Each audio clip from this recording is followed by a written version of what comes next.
naturally within you is that desire to do something good. So when you catch them being good, you're helping to reinforce and helping them to recognize within themselves, wow, maybe I am a good person and I do want to do the good things.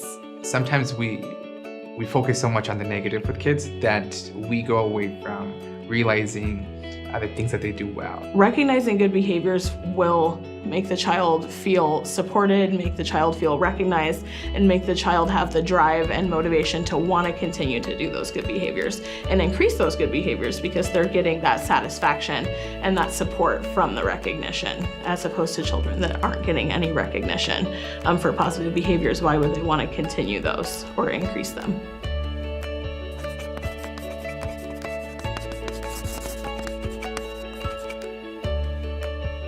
I think parents feel like they punish bad behavior and that promotes good behavior because consequences are vital in providing boundaries, because we all need boundaries, but it's making realistic goals and realistic boundaries, because a lot of times parents have these expectations that children just cannot live up to. They expect them to behave or to model behavior that either they haven't been modeled or they just don't understand. So catching your children being good is about the little moments. And this can be really hard because when they're being good is usually when you're not super attentive to them. Because why do you need to be? You're not correcting any sort of behavior and you're usually caught up in other things in your life. The last time that I caught my nephew being good, his brother was actually being very, very bad. But my older nephew was sitting there and he was doing exactly what he was told. He was eating his lunch like he was supposed to. And so I did. I took a minute to say, hey, buddy, thank you for eating your lunch so good.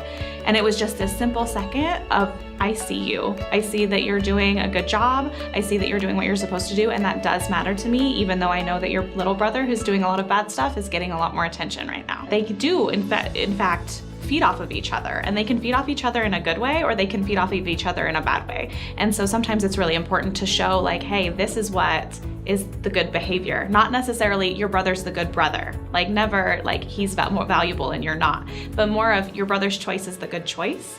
And we like to see that. And so let's all try to do that good choice making together.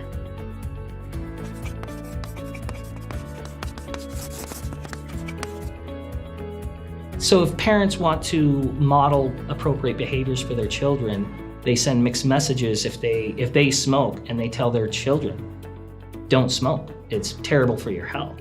Well, it's sending that mixed message. You're saying, hey, I can smoke, I can do this, but I don't want you to. And if their child goes out and smokes cigarettes, that's behavior that's been modeled. So they want to punish their children for following in their own footsteps. And you want to change behavior versus punish the behavior that you've seen. You want them to change. Next time, they're just going to not want to get caught. The fact that we can go back to the basics of being mindful of when we're being good, what it feels like to do good, to be good, what it feels like within our heart, maybe within our body, within our emotions, it can truly help us to really reinforce and want to do good the next time, even when no one's watching. It's kind of like that character phrase where they talk about, the true test of a character is what you do when no one's watching. So it's kind of reinforcing the ability to do good even when no one's watching.